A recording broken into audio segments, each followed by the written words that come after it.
Okay, this video is all about ratio. So as you can see, ratio, it says, is a comparison of two or more numbers or quantities. Look at the pictures given. As you can see, there are 6 birds and 4 rabbits. So if you want to get the ratio of the number of birds to the number of rabbits, so you simply count them. Okay, there are 2 ways how to write the ratio of the number of birds to the number of rabbits. First is you can use the column or the fraction form, or fractional form. Again, the ratio of the number of birds to the number of rabbits. So, if you count, there are 6 birds and 4 rabbits. Correct? So, if you use the column, so you simply write 6, then colon, then the 4. So we read this as 6 is to 4. So that's the ratio of the number of birds to the number of rabbits. Again, using the colon. But what about for fractional form?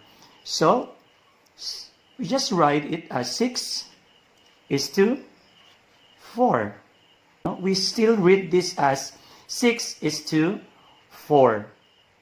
Now in ratio, the first number here is our first term. So 6 here is our first term, while the 4 here is our, by the way, this is first, and the 4 here is our second term.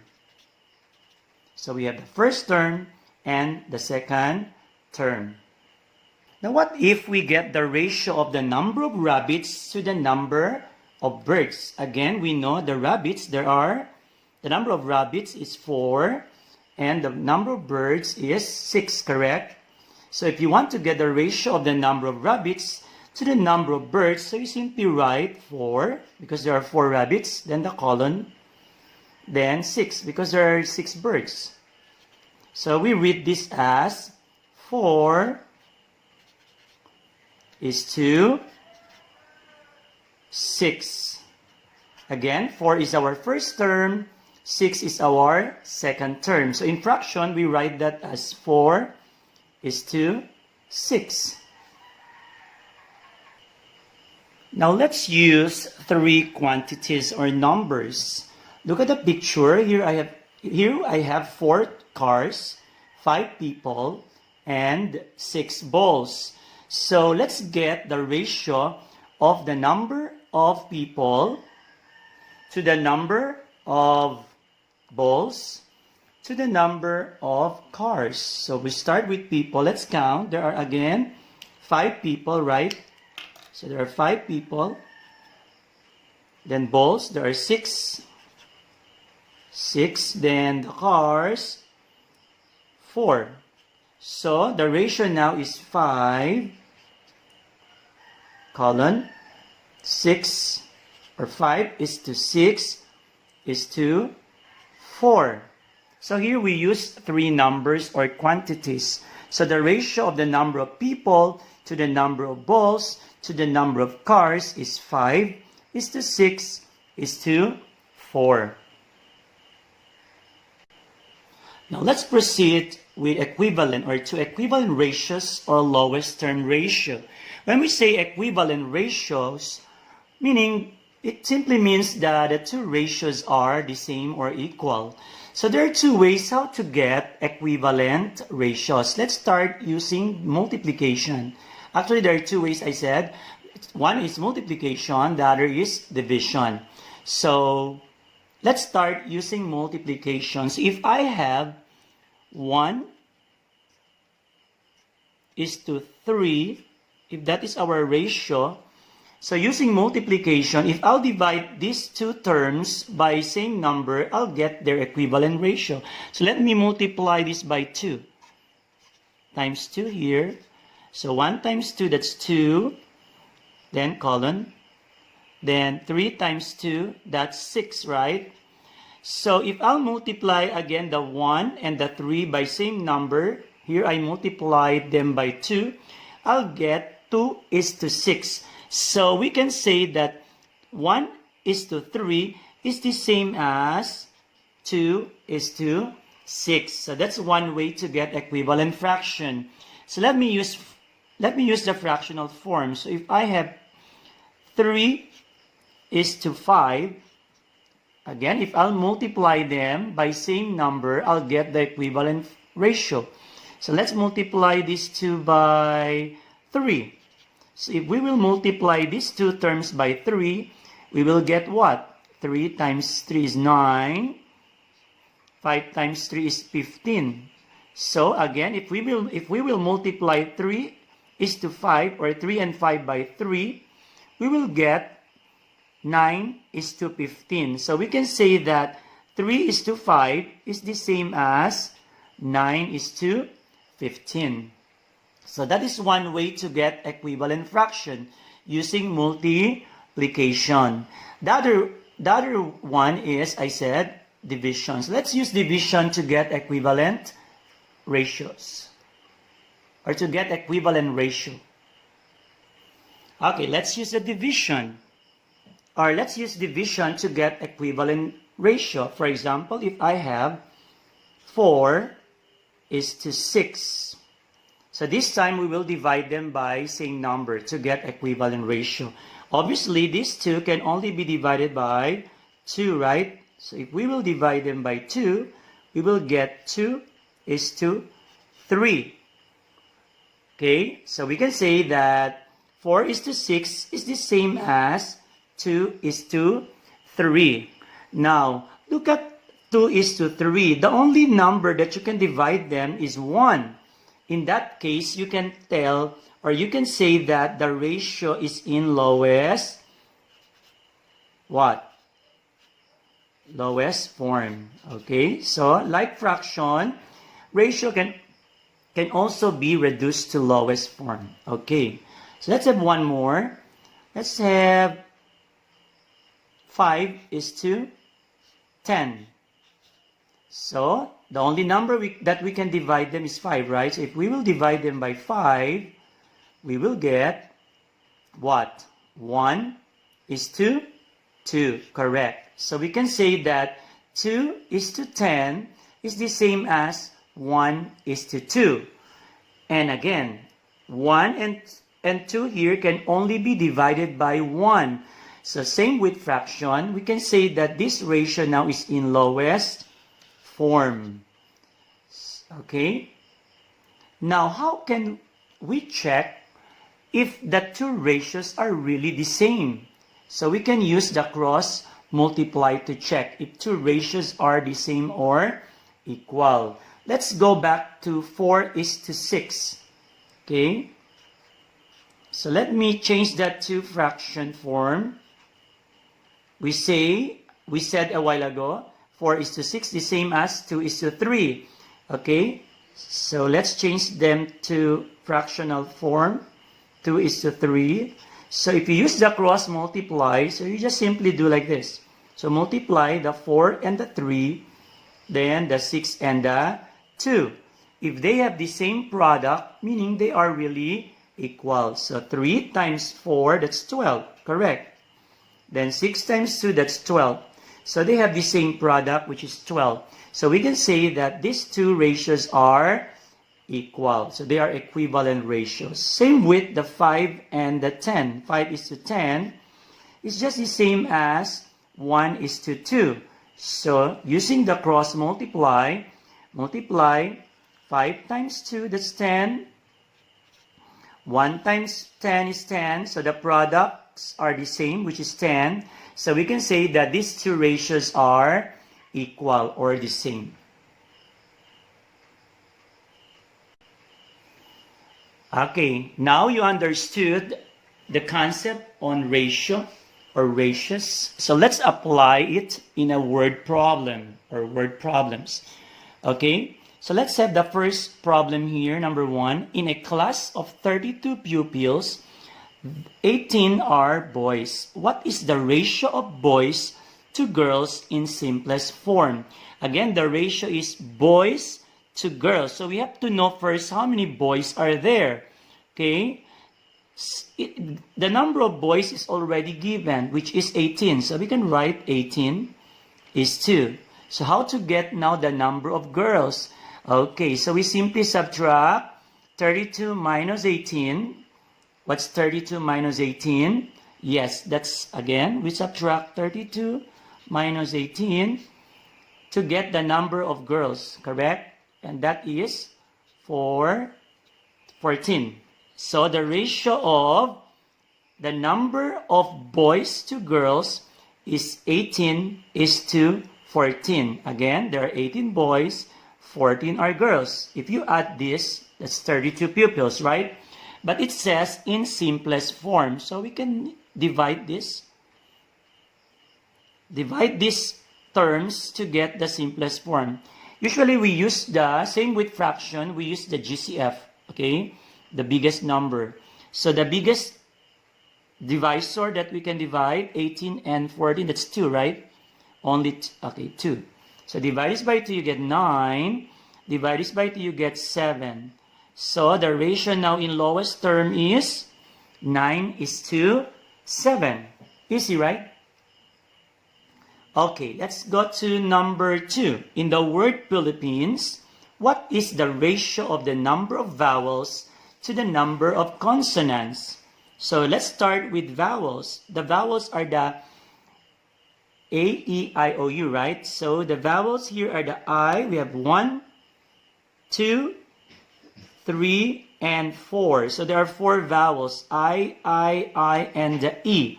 So it's 4 is 2. Then the rest are consonants. So how many consonants are there?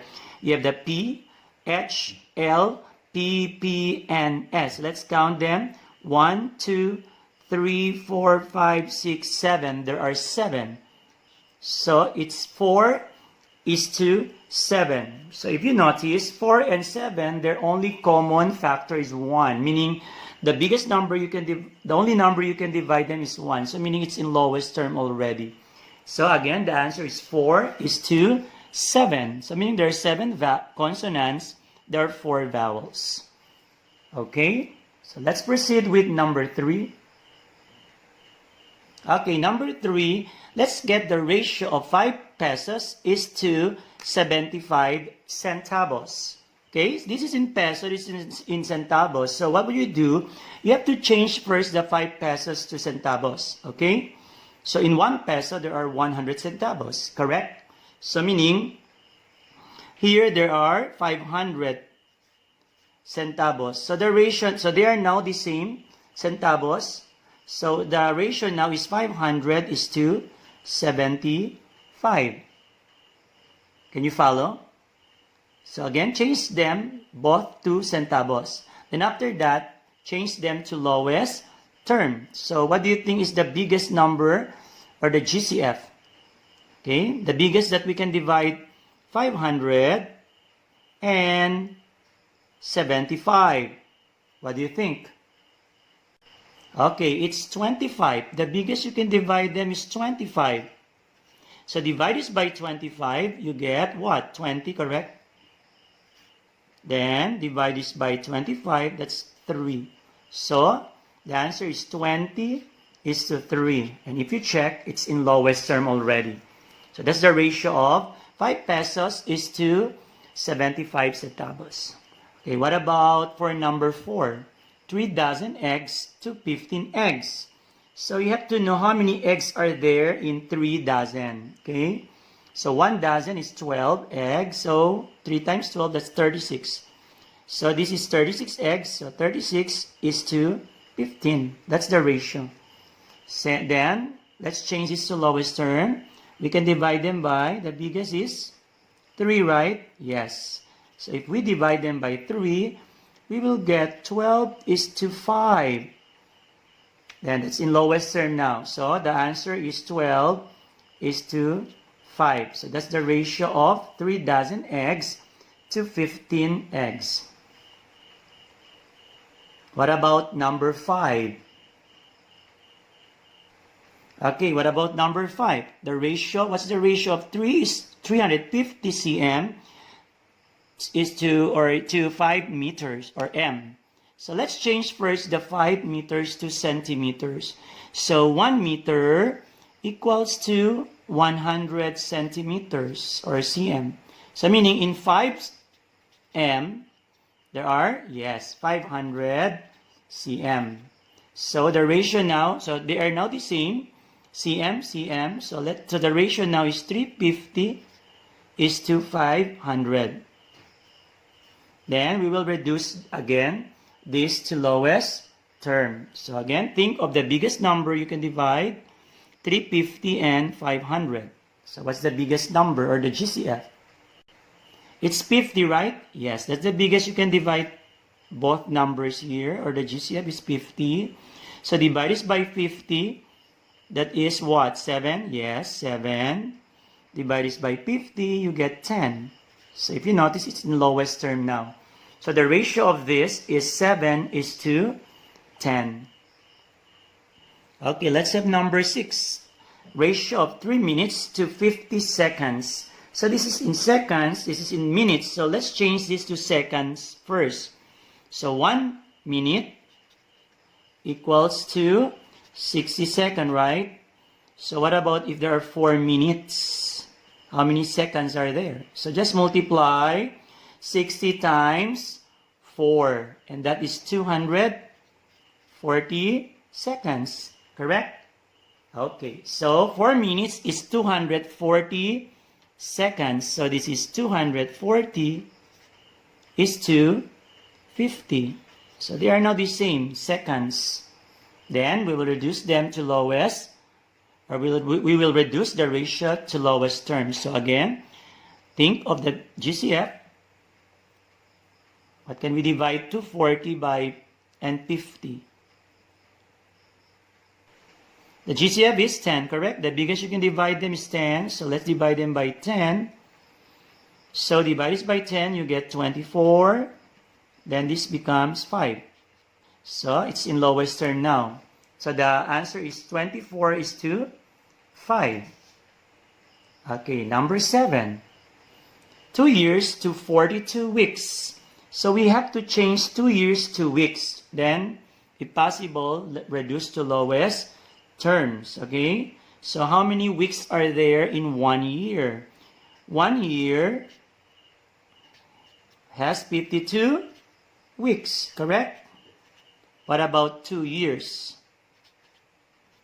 So 52 times 2.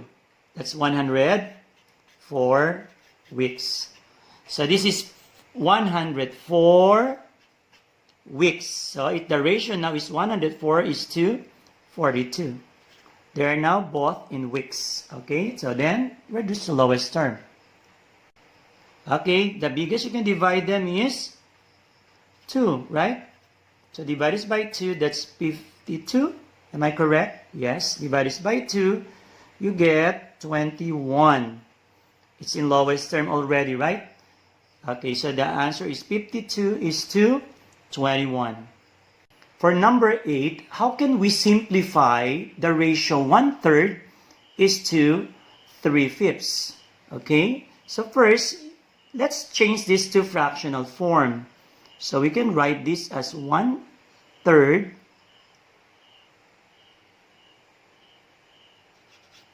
is to 3/5, right? So it's now in fractional form. And fraction may means division, right?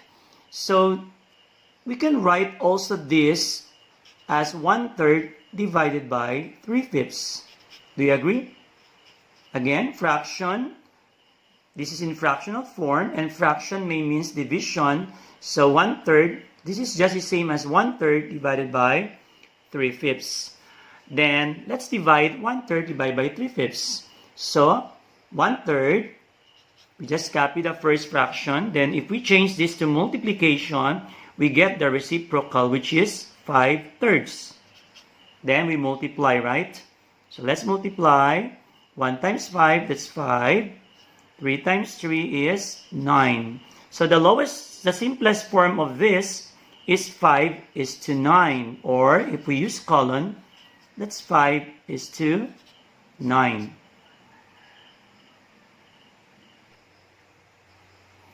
Now we can use the blocks to solve ratio problems like this. Take a look at this number 1.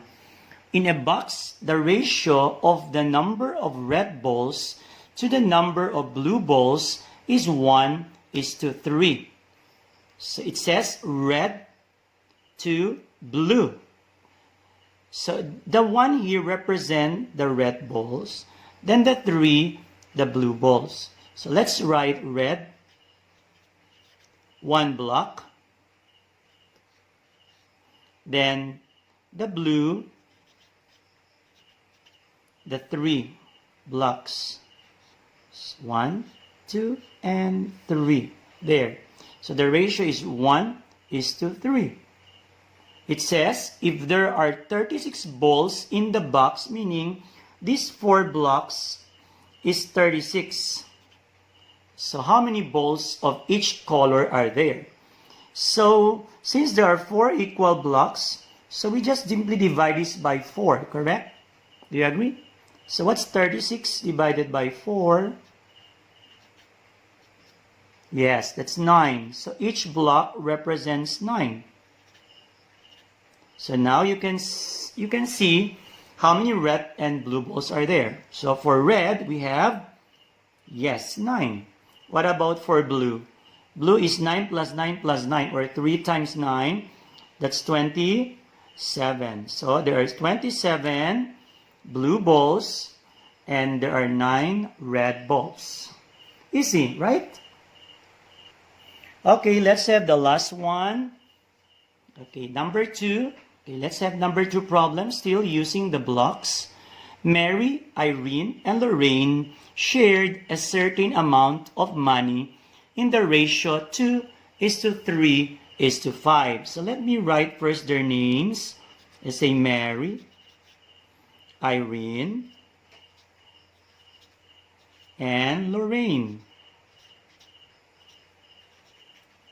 Again, the ratio, they shared a certain amount in the ratio 2:3:5. So this 2 belongs to Mary, then the 3 to Irene, then the 5 to Lorraine. So for Mary, again, 2. So we need to draw two blocks. Then for Irene, it's the 3. So we need to draw 3 blocks for Irene. And for Lorraine, that's 5. So we need 5 blocks for Lorraine. 3, 4, and 5. Then it says, if the difference between the amount of money of Mary and Lorraine is 81, look at here. This is Mary, 2 blocks. Lorraine, 5 blocks. So where is the difference there? What's the difference between 5 blocks and 2 blocks? Yes. 5 minus 2 is 3. So the difference between these 2 is the 3 blocks. And that is the 81 pesos. So 3 blocks here is 81 pesos. How much money was shared by the 3 girls? So meaning if we add all this, what's the total there? That's our problem. So we start with 3 blocks equals to 81. So how to get 1 block now? So we simply divide the 81 by 3 blocks to get 1 block. So what's 81 divided by 3? Yes, it's 27 pesos. So each block is 27 pesos. So if you count, there are 10 blocks. So to get the total amount shared by the 3 girls, so just multiply 27 pesos by 10. Again, where did we get the 10? These 10 blocks here. So what's 27 pesos times 10? Yes, it's 270 pesos. So our answer here is 270 pesos. Okay, that's all for now. Thank you for listening.